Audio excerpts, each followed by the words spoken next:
Magandang umaga po sa bawat isa po sa atin. Kung titingnan po natin mga kapatid, sabik na makita po kayo at makasama muli sa nawa sa linggo pong ito, sa ating pong unang linggo ng Mayo. Pero nasa Enhanced Community parte pa rin po tayo, kaya nasa kanya-kanyang tahanan po ang bawat kapatiran. Kasama po ang mga mahal po natin sa buhay, sumasamba sa ating pong Panginoon. Kaya po umaga. Muli po, mapagpala at mapaghimalang umaga po sa bawat isa po sa atin. So, ang mensahe po natin na ating po pag-uusapan o pagbubulay-bulayan, increasing spiritual desire. Part 2 po tayo. Itutuloy lang po natin ang ating pong napag-aralan noong pong nakaraang linggo na nawa sa panahon na meron po tayong crisis ay hindi po bumababa ang ating pong pagnanasang spiritual. Yung pong ating pagkauhaw at pagkagutom sa presensya po ng ating pong Panginoon. Increasing spiritual desire, yung hunger po natin sa ating pong Panginoong Diyos. Bilang mga nakasumpong at naka-encounter sa ating pong Panginoon, sa ganito pong mga pagkakataon ay nagkakaroon po tayo ng deepening and cultivating our spiritual appetite. So, muli sa mga talata na ating bubuksan sa Psalms chapter 42, pagkikita po natin yung isang pananalita po diyan, sabi po ni David, nung time na nagkaroon po ng family crisis sa kanya po mismo pamilya, siya po ay umalis sa kanya pong tahanan. At habang siya po ay tumatakbo, ang sabi po sa Psalms chapter 42, verse 1 ay sabi po diyan, as a deer long for a stream of cold water, so I long for you, O God. Sabi po diyan, kung paano ang batis ang siyang hanap ng isang pusa, ganong hinahanap ang Diyos ng mga hukong kaluluwa. Kapag ang isa po pusa ay may humuhuli po sa kanya, siya po ay tumatakbo hanggang siya po ay magkaroon po ng pagkauhaw. Para bang ito po ang naranasan ni David na hinahalimutan po niya ang kanyang longing sa Panginoon na nauuhaw po siya sa kanyang pong Diyos. Na dati-dati ay malayang may pagsamba, malayang nandoon po sa sanctuary ng ating pong Panginoon, pero dahil po sa family crisis na dumating sa kanyang buhay, siya po ay pansamantalang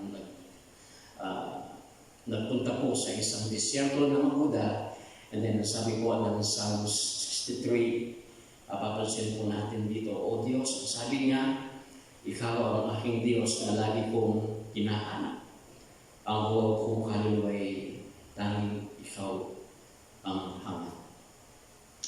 Nasa bundok po siya ng Abdullah ng time na iyon at yung kung kanyang pagnanasa na maranasan muli ang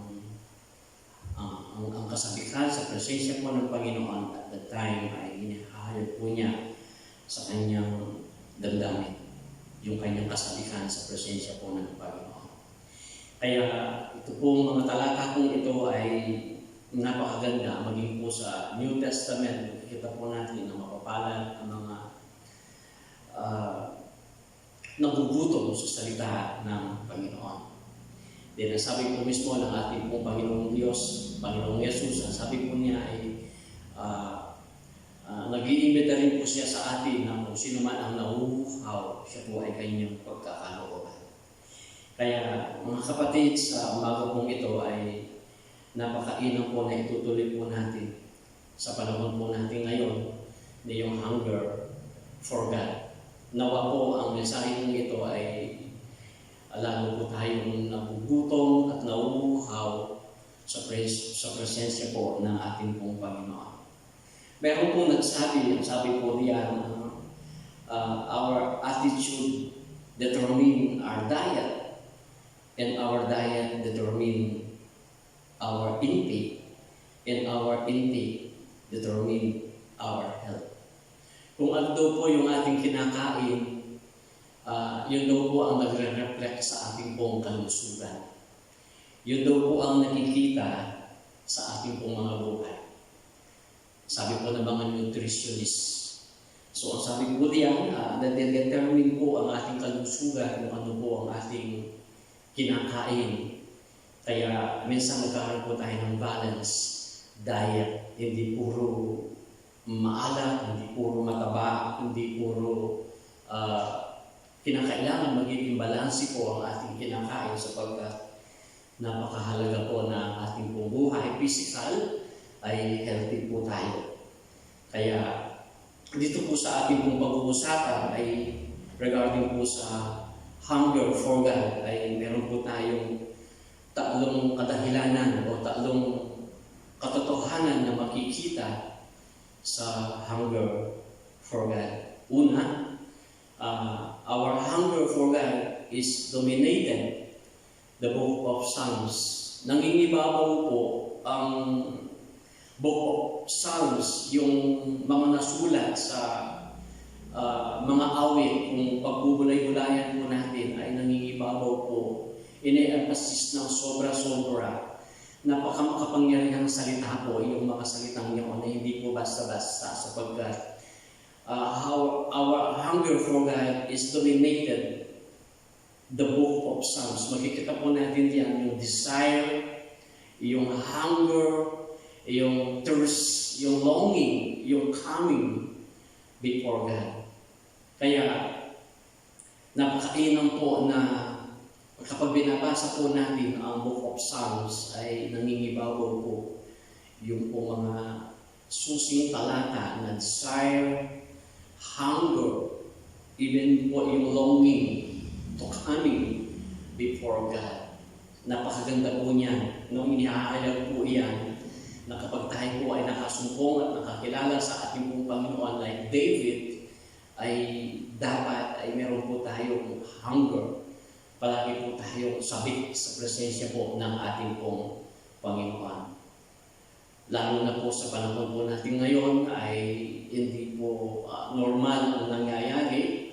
Subalit bilang mga mananampalataya, nandun pa rin po ang ating kasabikan ng ating excitement para makatagpo natin ang ating pong Panginoon like the psalmist. Kaya sabi po ng Psalm 73, makikita po natin diyan yung sa langit at sa lupa wala akong ibang kailangan.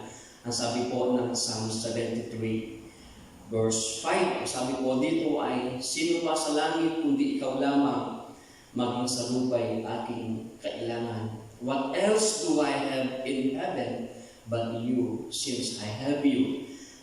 What else could I want on earth? Napakainam po ng isang tao na naghahanap ng kasabikan sa presensya ng Panginoon, pagkagutom sa presensya ng ating pong Panginoon. Sabi po ng Psalm 73, wala akong ibang hinahangat, wala akong ibang kailangan sa lupang ito, kundi ikaw lamang po ating Panginoong Diyos. Napakainam po. Kaya yung po ang unang reason, napakasimple, subalit napakapayang, napakasimple na masusumpungan po natin isang katotohanan na napakahalaga po. Yung hunger for God ay dinodominate po nito yung the book of Psalms. Pangalawa, ang sabi po dito ay pangalawang katotohanan o kadahilanan, our hunger for God, there were an astray worship to God. Kapag tayo po ay nagugutom sa presensya po ng Panginoon, hindi po tayo nahihiya para sambahin po ang ating pong Panginoon. Ang isa pong taong gutom pagdating po sa mga bagay ng Diyos, wala po siyang dapat ikahiya. Kaya makikita po natin mga kapatid sa 2 Samuel chapter 6 verse 14, makikita po natin hanggang 16. Si David po nung siya po ay sumasamba sa ating pong Panginoon, hindi po niya ikinahihiya yung pong kanyang ginagawa para sambahin po ang ating pong Panginoon. Siya po ay umaawit, siya po ay lumulundag, tinataas po niya yung kanyang mga kamay para masamba lamang ang ating pong Panginoon Diyos. Ang sabi po ng verse 14 hanggang verse 16. Kasi bakit po niya nagagawa yung palundag-lundag siya, sumasayaw po siya, wala po siyang pakialam kung ano man po ang sinasabi po ng mga taong nakakakita sa kanya, sapagkat siya po ay gutom nung time na iyon. Ang tanging hangad po ng kanyang buhay ay masamba, mapapapurihan ang kanyang pong Diyos na nakilala. Ang isa pong taong gutom, mga kapatid, kung titingnan po natin, paghiko pa lamang po ng sabaw, hindi po siya napakasimpleng paghihiko. Hanapin po kay Kapampangan, talagang otamilupya po sa mo, talagang grabe. Talagang aking meto ito, kaya pagkauhaw, kaya meto yung kapamangan. So ganyan po ang isang tao na nagugutom sa presensya po ng Panginoon. Wala kang dapat pikarinin. Wala kang dapat na ikahiya sapagkat nagugutom ka. Ang isa pong taong gutom, mga kapatid, ay mapapansin po natin na minsan ay alatang halata po yan sa kanyang pong buhay. Kaya kailan po natin huling sinamba ang ating pong Panginoon? Kailan po natin huling nanapik sa ating pong Panginoon like David? Hindi po niya kinahiya. Kaya nung makita po siya ng kanyang asawa na si Michal, ay pinagsabihan po siya na itigil po ang kanyang ginagawa. Subalit ang sabi po ni David ay higit pa dito ay aking gagawin, masambaw ko lamang ang ating Panginoon. Bakit po niya nagagawa yun? Hindi po siya maawat. Hindi po niya kinahihiya na sambahin ang Panginoon sapagkat our hunger for God, they were unashamed to worship God. Hindi po tayo dapat mahiya na magtaas ng kamay o ano man po ang mga bagay na nakakapagbigay po ng kaaliwan sa ating pong pagsamba.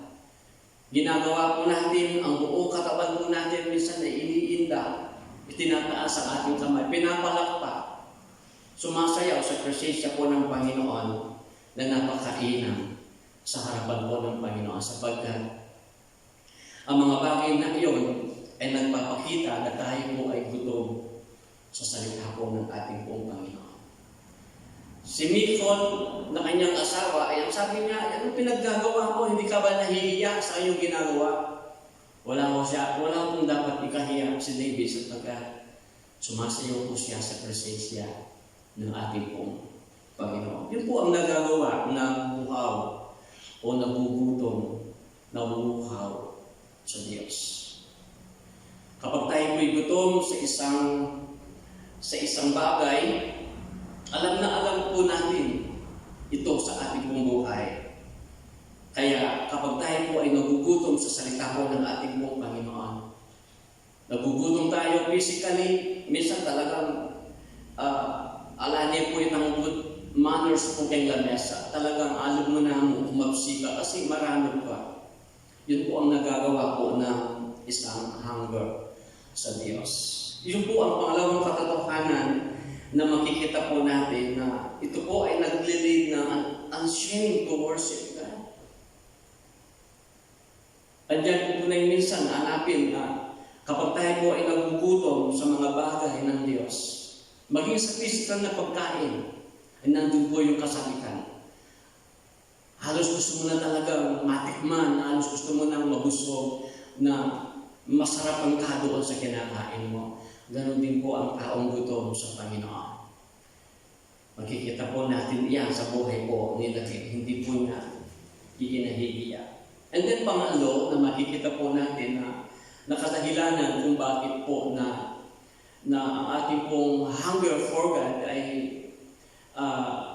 na ini-emphasis po ng Book of Psalms na sana makita po natin ito sa ating pong buhay na tayo po ay nagugutom sa mga bagay ng Diyos. Pangatlong bagay, our hunger for God, cultivating our spiritual appetite.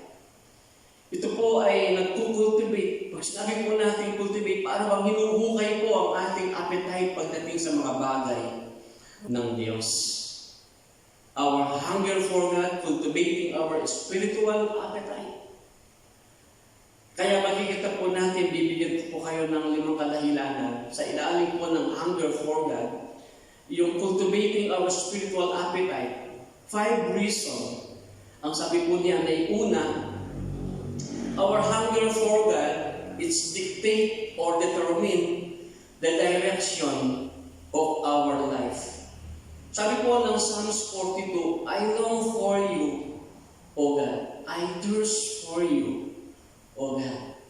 Pansinin po ninyo, our hunger for God is dictate or determine the direction of our life. Ito po yung nagdidikta, ito po yung nagbibigay po ng determination doon po sa direction ng ating pong buhay. Kapag tayo po ay nagugutom, alam na po natin ang ating pong pupuntahan. Wala pong taong nagugutom na nagpupunta po ng CR. Ang diretso po niyan, maaaring pupunta po siya sa isang fast food chain o sa isang restaurant sapagkat siya po ay nagugutom. Alam po niya ang kanyang pupuntahan. Kaya bilang pong nagugutom sa salita po ng Panginoon, nagugutom sa Diyos is dictate or determine the direction of our life. Alam po natin ang ating pong pupuntahan. Dadiretso po tayo sa kusina, bubuksan po natin ang ating refrigerator kung mayroon po tayo o halungkat po tayo kung ano ang ating makakain doon po sa kusina. Diretso po tayo po doon. Bakit? Kasi ito po ay nagdidikta at nagdetermine ng direction ng ating pong buhay. Kaya si David, alam po niya yung direction ng kanyang pupuntahan. Nung siya po ay magutom sa mga bagay na kanyang inahangad sa buhay, ang sabi po niya, I long for you, O God. Naka-address po yung kanyang kagutuman, walang iba kundi na makapagbibigay po ng satisfaction sa kanyang pong buhay, ay yung pong Diyos. Alam po niya ang kanyang pupuntahan. Alam po niya itong Psalms chapter 42, inawit po yan. Binigyan po yan ng tono. Pero yung pong author po ng As the Deer for the Panted, makikita po niya napakasimple. Subalit ang sabi po ng umawit po niya nung siya po ay nagkaroon po ng gutom. Hindi niya alam kung anong gutom ang kanyang dumating sa kanyang buhay. Siya po ay kumain. Pagkatapos po niya kumain, hindi pa rin po niya matiyak kung ano ang kanyang pangangailangan. And then nagpunta po siya sa kanyang library, nagbasa-basa. Pagkatapos po ay para magkaroon po ng laman ng kanyang kaisipan, nakatulog po siya. At pagkatapos po ay pagkagising ay nandun pa rin po ang kanyang pagkauhaw at pagkahanap na hindi po niya alam kung ano yun. Binigyan po niya ng laman ng kanyang sikmura dahil sa pagkain na kanyang kinain. Binigyan po ng laman ng kanyang kaisipan, nagbasa-basa siya ng ilang mga aklat. And then, nung buksan po niya yung kanyang Bible, ang sabi po doon, nabasa po niya ang Psalms chapter 42 at kanya po itong binigyan ng tono at inawit po. At yun po ang kailangan na kailangan niya. Yung ganoong presensya na magbibigay po ng satisfaction sa kanyang buhay. Nagkaroon po ng laman ang kanyang puso nung basahin po niya ang mga awit ni David. Meron din po sa atin mga kapatid, kung bakit napakahalaga po na tayo po ay nagugutom sa salita po ng ating pong Panginoon sapagkat ito po ay nagbibigay ng direksyon sa ating pong buhay.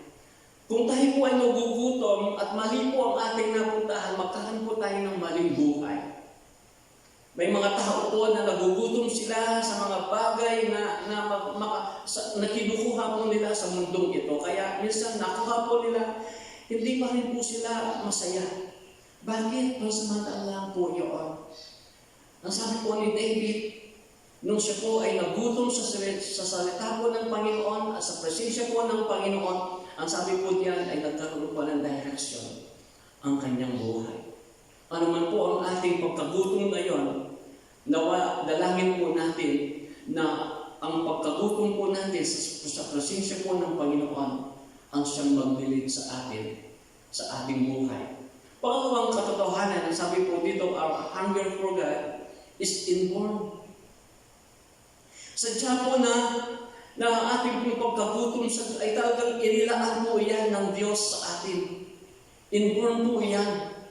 Ito po ay isang extraordinary feeling na makikita po natin. And it is universal. Lahat po ng tao ay nagugutom. Lahat po ng tao ay maging ordinary o extraordinary ay nakakaramdam po sila ng pagkahuhaw at pagkagutom. Kahit saan, lalaki o babae, mayaman o hindi may pinag-aralan o hindi masyado bang nag-aral, nakakaranas po ng ganoong kagutuman. Sapagkat, ang sabi po diyan ay, yung pagkagutom ay talagang inborn po yan. Subalit hindi lang po siya ordinaryong nararanasan, kundi ito po ay extraordinary na makikita natin sa salita po ng ating pong Panginoon. Ang sabi po ng Isaiah chapter 55 verses 1 to 2, makikita po natin diyan mga kapatid, ang sabi po diyan ay lumapit kayo sa akin, kayo mga nauuhaw. Meron din pag-anyaya ang ating pong Panginoon sa buong mundo. Siya po, ng lahat po ng mga nauuhaw, ang sabi po ng Panginoon ay kanya po itong pagkakalooban. Hindi na sabi po ng Matthew chapter 6 verse 5, masusupungan po natin mapalad ang mga nagmimitihing makatupad sa kalooban ng Panginoon. Sa ibang salin, makikita po natin yung po nananabik sa Diyos. Kaya ito po mga kapatid ay napakahalaga pong kadahilanan sapagkat kinukultivate po nito ang ating spiritual appetite. Sadyang inilaan po ng Diyos yan sa ating pong buhay para ma-enjoy po natin siya. Ma-enjoy po natin ang presensya po ng ating pong Panginoon. It is an extraordinary feeling. Sabi po ng Matthew chapter 4, verse 4. Napakasimpleng salita nung nakikipagtalastasan ng ating pong Panginoon sa devil at tinutukso siya. Ginamit po ng Panginoon ang kanyang mga salita para hindi magwagi, hindi manalo ang panunukso ni Satanas sa kanyang pong buhay. Kaya ang sabi niya, hindi lamang sa tinapay nabubuhay ang tao. Kailangan natin ang mga bagay na iyan sa mundong ito na ating ginagalawan. Subalit, sa kabila ng mga bagay na iyon, meron pa pong bread of life. And Jesus is the bread of life. Hindi lamang nakalaan sa iilan, kundi inilalaan po ng Diyos ang kanyang pag-ibig sa atin.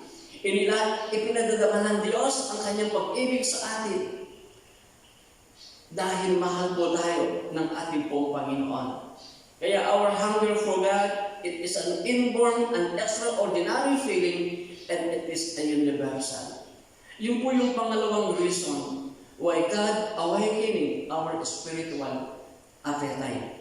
And then pangatlo, our hunger for God, it's an active, not passive state to lead us to the right source, that's Jesus. Ito po ay isang bagay na aktibong kumikilos sa ating pong buhay para dalhin po tayo sa isang tamang sources, that is Jesus. Makikita po natin yung anonymous woman, yung Samaritan woman, maging po yung blind beggar. Makita po natin doon, mga kapatid, yung mga tao ito ay very passive o very active. Nang dumating ang Panginoon doon po sa kanilang lugar, lalong-lalo na po yung blind beggar na si blind Bartimaeus. Nagsisigaw po siya. Samantalang nung time na iyon ay patapos na po yung gawain po ng Panginoon. Subalit, siya po ay aktibong sumigaw para marinig yung sigaw po niya. Jesus, anak ni David, that is active, not passive. Kapag tayo po ay nagugutom sa mga bagay ng Diyos, ito po yung naglalagay sa atin para galingan tayo. Lalo-lalo na po si blind Bartimaeus. Have mercy on me, ang sabi po ng lalaking ito. Mula po sa kanyang buhay na ipanganak po siya po ay bulag-bulag. And then dumating po si Jesus doon po sa kanyang bayan, nabalitaan po niya, nandoon si Jesus. Pinuntahan po niya sa pamamagitan po ng kanyang pagsigaw. Ano po ang ating sinisigaw ngayon? Minsan marami pong mga sumisigaw, hindi po si Jesus ang kanila pong isinisigaw. Pero si Bartimaeus, sa kabila po ng krisis sa paligid, lumapit po siya sa ating pong Panginoon. Ito po ay nag-lead sa kanya to the right sources. That is Jesus. Kilala po natin ang kwento rin po ni Zacchaeus na nang dumating si Jesus sa Jericho, makita po natin ang sabi po ng Luke chapter 19, pinagsikapan niya makilala si Jesus. It is an active state to lead us to the right sources, mga kapatid. Kung tayo po'y nagugutom sa ating pong Panginoon, puntahan po natin ang isang bagay na kung saan mapuno, makasatisfy ang ating pong mga pangangailangan. Naalala po ba natin yung babae, yung Samaritan woman na umiilig ng tubig? Sabi po ng Lord ay ang sumalap ng tubig diyan, paulit-ulit na mauhaw siya, pero meron na akong tubig na iniaalok sa iyo ng kailanman, hindi ka na mahuha. Napakainam po mga kapatid. Mula po sa bibig ng ating pong Panginoon, meron po siyang inaalok sa atin na makapagbibigay po ng kasapatan sa ating pong pagkagutom sa mundo po ito. Pang-apat, makita natin our hunger for God is an escort into deep relationship to God. Ito po ay nagkakayang inihahatid ka para lalo kang lumalim sa presensya po ng ating pong Panginoon Diyos. Panglima, our hunger for God gives a passionate and desperately all-out pursuit to God in His presence. In Luke chapter 7, verse 36 hanggang 38, makikita po natin mga kapatid, yung babae na hindi man imbitado doon po sa bahay ni Simon the Pharisee. Nung mabalitaan po niya, nandoon si Jesus. Masasabi po natin, yung kung kanyang ginawa ay napakainam, very passionate, very desperately, binasag po niya yung kanyang dalang-dalang alabaster sa paanan po ng ating pong Panginoon na habang pinupunas po ng kanyang pong ng kanyang buhok ang paa ng ating Panginoon, pumapatak ang kanyang luha, binampapahid po niya yung kanyang napakagandang buhok. It is hunger for God. At makita po natin, it gives passionate and desperately to pursue God in His presence. Kailan po tayo huling sumamba sa ating pong Panginoon? Kailan po tayo muling nakaranas ng pagkagutom sa salita po ng ating Panginoon, sa presensya po ng ating pong Panginoon? Mga kapatid, may dahilan.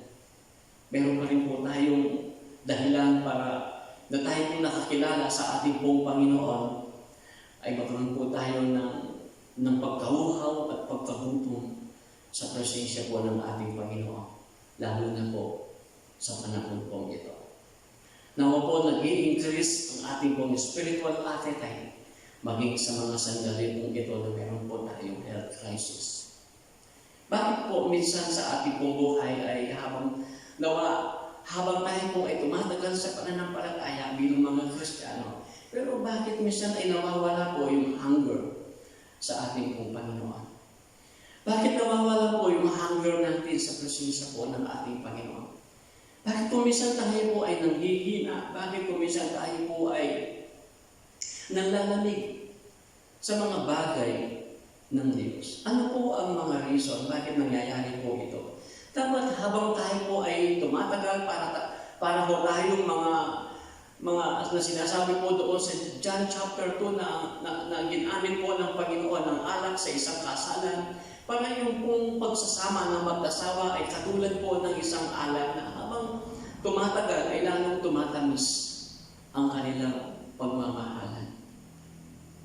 Nawa, maging po sa panahon po natin ngayon, habang tayo po ay tumatagal sa ating pong pananampalataya, sa journey na ito, sa lakad natin ito, mga kapatid, dahil po ang ups and down, nawa, hindi po namamatay ang ating pong passion. Sapagkat meron po tayong tinatawag na silent killer.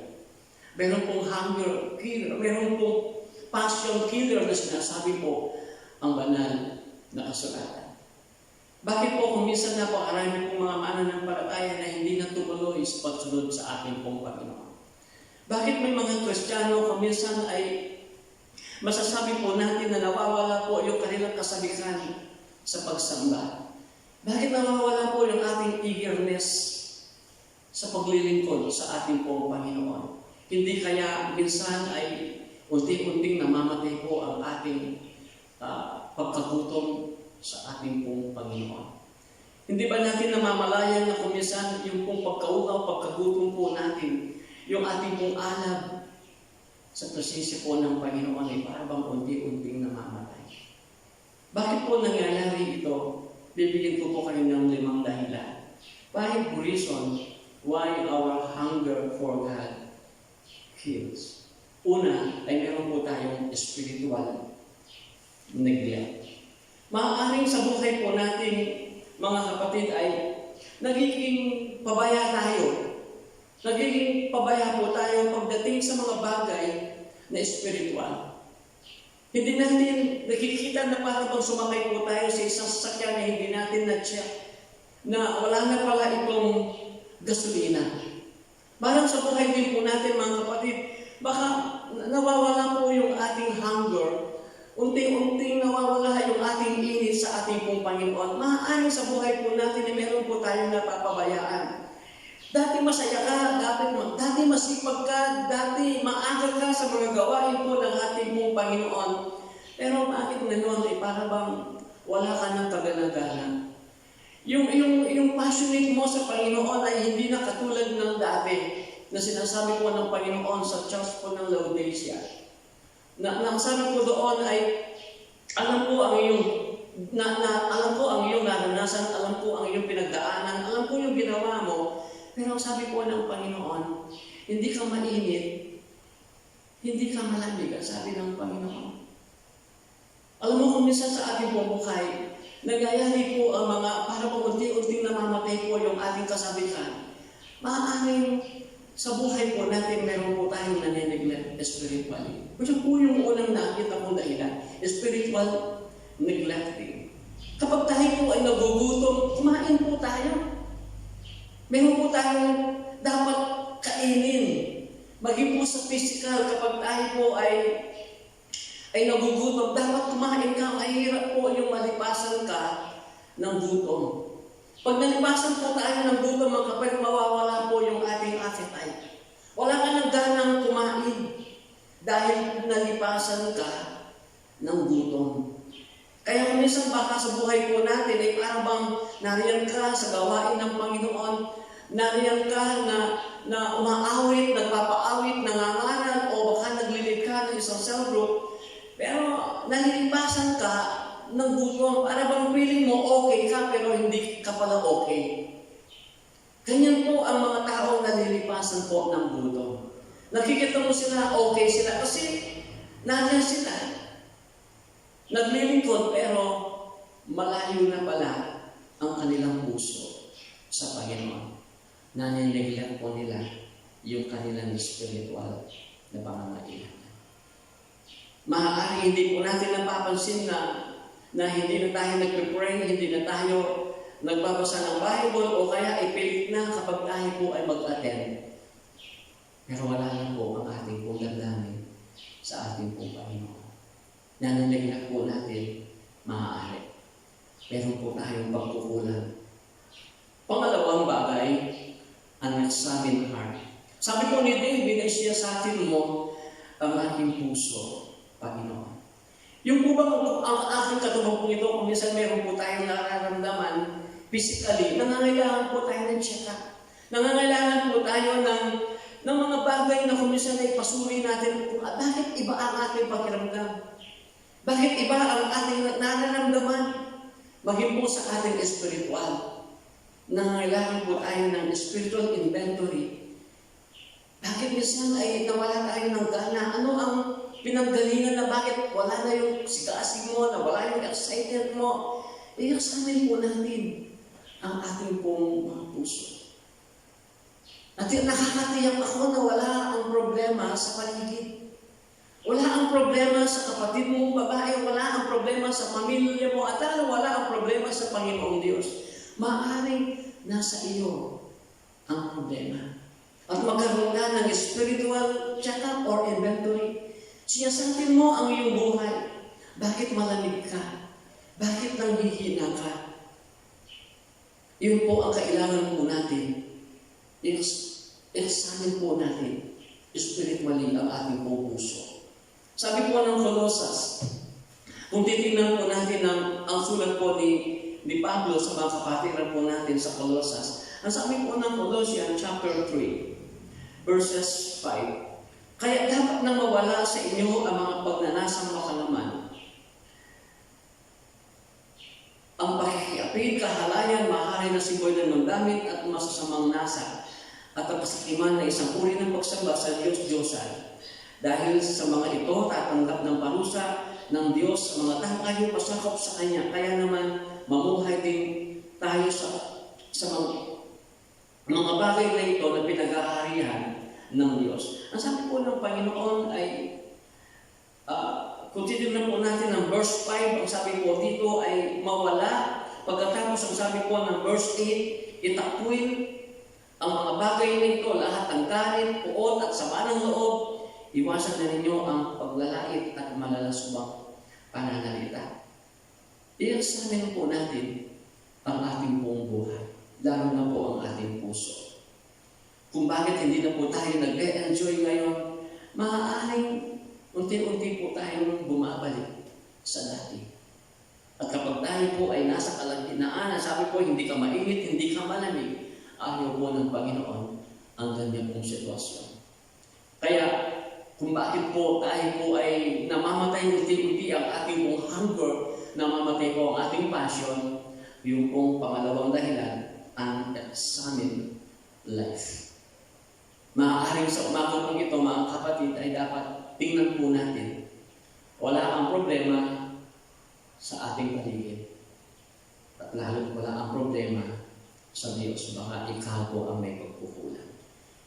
Pangatlong bagay, unhealthy desire. Si Solomon, makikita po natin sa kanyang buong kwento, iba po yung kanyang desire sa huli po ng kanyang buhay. Sabi po ng 1 King, chapter 11, iba na po yung kanyang nasa sa kanyang buhay. Nawala po yung kanyang focus sa mga bagay ng Diyos, kundi nakita po niya yung kanyang sarili, nakapalibot po siya ng maraming babae. Unhealthy desire. Maaaring sa buhay po natin, meron po tayong dinidesire ngayon, hindi po sa mga bagay ng Diyos. Yun po ang pumapatay ng ating pong hunger, ng ating pong pagkauhaw sa ating pong Panginoon. Panglima, sabi po dito, too much exhausted. Exhausted po tayo. Sabi po ng Psalms 127 verse 2, ang sabi po ng banal na kasulatan, pinagpapahinga ni Yahweh ang kanyang mga mahal. Kaya minsan hindi tayo nakakapagbasa ng Bible, hindi na po tayo nakakapag-pray, kung minsan diliban na tayo sa mga gawain po ng pagsa, pagkat pagod na po tayo. Kailangan na po natin ihiga ang ating sarili dahil pagod na po tayo sa ating pong pinaggagawa. Sa isang linggo, sa isang araw, sa buong maghapon, nagkakaroon po tayo ng sobrang kapaguran. We need relaxation. Maaaring sa panahon po natin ngayon, ECQ, Enhanced Community Quarantine, na-quarantine po ang buong bayan at hanggang ngayon extended po yan. Ito po yung time na makapag-muni-muni po tayo. Hindi katulad ng dati, punta doon, kahit sa magpunta nakakapagod. Nakakalimutan po natin na minsan, meron po tayong limitasyon. Kaya sabi po ng Panginoon, Psalms 127 verse 2, pinagpapahinga po tayo ng ating pong Panginoon. And then, nandito po tayo sa isang lockdown na tinatawag nawa, mag-reflect po tayo, magmuni-muni po tayo, ano ba talaga ang pinagkakaabalahan po natin lately ng ating pong buhay. Bakit pinahintulutan po ng Panginoon na magkaroon po ng health crisis? Maaaring hindi natin alam. Napaka-busy po ng mundo, napaka-busy po ng tao sa mga bagay na temporary. And then makita po natin meron po itinuturo ang ating pong Panginoon.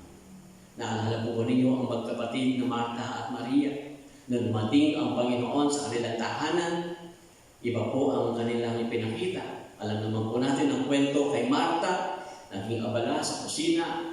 Subalit, nung magtuturo ang Panginoon, nakaligtaan po niya yung mga bagay na makapagpapalakas, makapagpapagaan para sa kanya, makapagpapahinga siya. Hindi katulad ni Maria, inupuan po niya, nakinig sa itinuturo ng ating po Panginoon. At sobrang nakinabang po siya ng araw na iyon.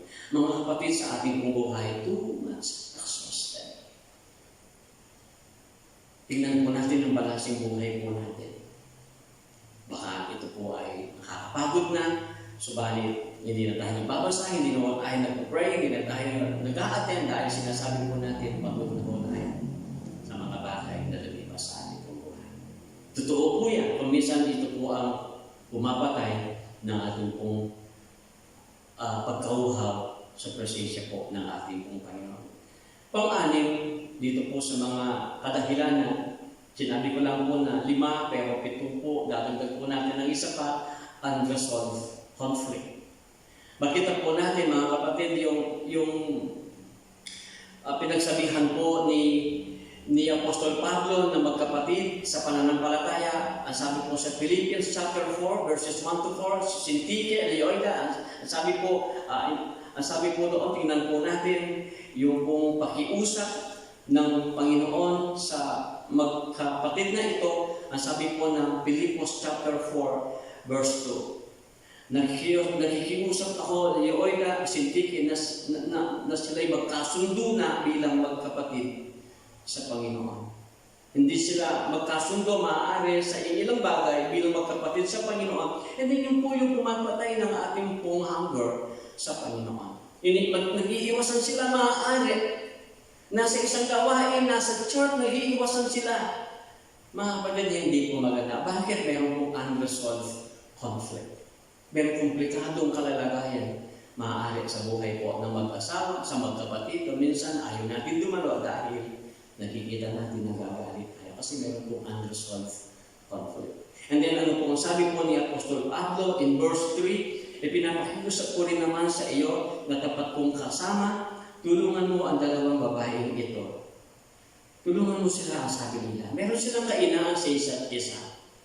So, subalit ang sabi po, na napakiusap po ni Apostol Pablo, ang sabi po dito ay ginausap po niya si Clemente na kausapin ang dalawang magkapatid sa Panginoon na si Leoida at Syntyche na sila magkasundo na. Bakit? Sapagkat yun po ang umapatay unti-unti ng kanilang hunger sa Panginoon. And then, pang-7, undisciplined life. Bilanggit po ni Apostol Pablo sa 2 Timothy chapter 2, yung pong athlete, yung pong soldiers at maging po yung farmers. Yung pong tatlo na iyon, kapag tinignan mo ay napakadisiplinadong trabaho. Ang isang sundalo ay kinakailangan, wala siyang inaalam, pinagkikilaman kundi ang kanyang pagkikipag-ugnayan bilang sundalo. Ang isang atleta, kinakailangan alam niya. Ang isang magsasaka, alam niya. Di po na ang disiplin ng buhay na tinuturo po dito, lalo na sa kanyang disciple na si Timothy. Minsan, ang disciplined life, ang buhay po natin kahit saan natin binabalabag. Hindi natin alam kung saan po natin ito dadalhin. Kaya minsan nawawala po ang ating passion. But sa umaga pong ito, mga kapatid, increasing our appetite sa ating pong Panginoon. Ito po yung part 2. Sana po makita po natin na habang tayo po ay nasa ating mga tahanan at na kung saan ay nag-aantay po tayo kailan matatapos sa mga bagay na iyan, nawa panatilihin po natin yung ating pong kasabihan, katulad po kay David. Inahintulad po niya ang kanyang sarili sa isang usa na kung saan ay uhaw na siya sa isang tubig, sa isang batis. At maging po sa Psalms chapter 63, ang sabi niya, "O Panginoon ko, maaga akong gumigising, masumpungan lamang kita. Uhaw na uhaw ang aking kaluluwa." Ito po yung mga damdamin ng mga taong nasasalig sa presensya ng ating pong Panginoon. Ito po yung mga tao na masasabi po natin na napakatindi ng kanilang appetite pagdating sa mga spiritual na bagay. Mga kapatid, mayroon po tayong tatlong bagay na ating pong binitiwan. Our hunger for God dominated the book of Psalms. Kung titignan po ngayon, basahin po ninyo ang book of Psalms, makikita po natin ang tindi po ng librong ito. Talagang makita po ninyo yung tuloy niyang desire, hunger, yung thirst and longing before the Lord. Ito po yung kanyang tinutumbok, ito po yung nagdodominate sa atin. Para tayo po ay makita natin ang ating pong buhay sa harapan po ng Panginoon. Nandiyan po, nagtatagumpay po tayo, nagugutom tayo sa presensya ng ating Panginoon. Gusto po natin makapiling ang Panginoon sa isang lugar na tayo po ay nakikipag-ugnayan. And then our hunger for God, there were an ashamed worship to God. Hindi po tayo dapat mahihiya, ihayag natin, i-express natin ang ating pong pagsamba, katulad po kay David. Hindi po natin dapat ikahiya. Kung sabihin man nila na meron tayong hawak na Biblia, lalakad po tayo sa isang dadaanan natin, huwag po tayong mahiya sapagkat tama ang iyong pupuntahan. Upang sambahin mo, pasalamatan mo ang Panginoon sa iyong buhay sapagkat ang Panginoong buong Diyos na ito ay mararapat na mula sa iyong mga labi, mula sa iyong puso, ay makasumpong siya ng isang tao na katulad mo na hindi nahihiyang sambahin siya sa Espiritu at sa katotohanan. Pangatlong bagay, mga kapatid, our hunger for God, cultivating our spiritual appetite. Sapagkat inborn po ito. Is an extraordinary feeling. Kakaiba po ito. Tayo po nakakaranas ng presensya ng ating po, hindi tayo mapakali. Gusto natin namin po tayo sa gawain po ng Panginoon sapagkat ito ay inborn. Sadyang iniregalo po ng Diyos ito sa atin para ma-enjoy po natin yung kanyang presensya. Makita po natin doon po sa pagkalikha ng ating pong Panginoon kay Adan at kay Eva. Naglagay po siya ng mga samot sa ating mga kakanin para makain po nila, para may enjoy po nila yung mga bagay na iyon. Subalit dahil na po nabahiran po ang ating pong nabahiran po ng kasalanan ng ating pong buhay, mga kapatid. Makita po natin yung ating pong appetite pinaglalaroan po ng kalaban. Dinadayo po ng kalaban ng ating appetite. Kaya tayo po nakakaalam ng salita po ng ating pong Panginoon. Huwag na po tayong padaya pa sa mga pangliling lang po ng kalaban. Kung minsan dinadayo po niya ang ating pagkagutom. Nililiko po niya ang ating dinadaanan at dinadala kahit saan. Pero hindi po niya pinapakita na tayo po pala ay meron po tayong tiyak na tutunguhan. Kaya nga po si Bartimaeus nung tayo nga nandun si Jesus, naririnig niya ang pangalan ng Jesus, nandun po yung kanyang pananampalataya.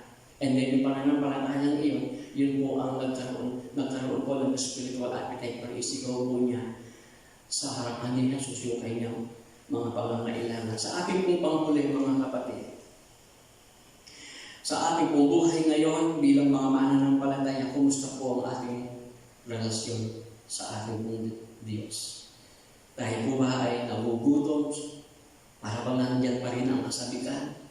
Nandiyan pa rin po ang ating pong passion sa ating pong Panginoon? Di ko po alam. Kaya po ang makakasagot niya. Subalit katulad po kay David in Genesis chapter 73 verse 25. Sabi po niya, Sa lupong ito, wala akong ibang kailangan kundi ikaw lamang, Panginoon. Mga kapatid, increasing our spiritual appetite. Huwag po natin ngayahan na malipasan po tayo ng gutom. Kapag tayo pinalipasan po ng gutom, hindi po okay po yun. Pag lumipas po ang gutom, minsan wala ka ng gana. Parang okay nga, pero hindi. Baka sa buhay po natin, nariyan ka, sinasabi mo, okay ka naman, mabuti ka naman, kung kinukumusta ka, pero sa kabutan po ng iyong puso, matagal ka nang hindi nag-pray, matagal ka nang hindi nagbabasa ng Bible, o maaaring ang pagdalo mo ay minsan ay parang obligasyon na lang. Kapatid, i-examine po natin ang ating pong puso, maging sa mga sandali pong ito. Kailan po tayo huli na nabig sa presensya po ng Panginoon?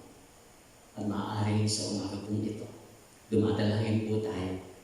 Sana matapos na itong lockdown na ito. Sana matapos na ang tinatawag na ECQ, Enhanced Community Quarantine. Para yung dating ginagawa po natin bilang God's Harvest member, tulad ng dati, magsama-sama tayo ulit. Ipahayag ating damdamin sa harapan ng Panginoon, because we are hungry. Tayo po'y nagugutom sa salita at sa presensya po ng ating pong Panginoon. Let us pray. Panginoon, maraming salamat po sa umagang ito. Sa mga tahanan, sa mga kapatiran, sa mga bisita, nakasama nilang sumasamba sa umagang ito. Panginoon, dalangin po namin itong pangalawang bahagi po ng aming paksang increasing spiritual appetite or desire. Yung hunger for you, Panginoon. Ang banal ng Espiritu, Panginoon, ay patuloy na magministeryo sa kalagitnaan po ng bawat tahanan. Napag-uusapan po namin, Lord, bakit minsan ay sa matagal na kami mananampalataya ay along the way po ng aming journey, para bang nawala ang aming lakas, nawala ang aming sigla, nawala ang aming sigasin. At ito po ang nararapat, Panginoon, na suriin po namin ang aming buhay. Binigyan mo kami ng pagkakataon para masolong mo kami.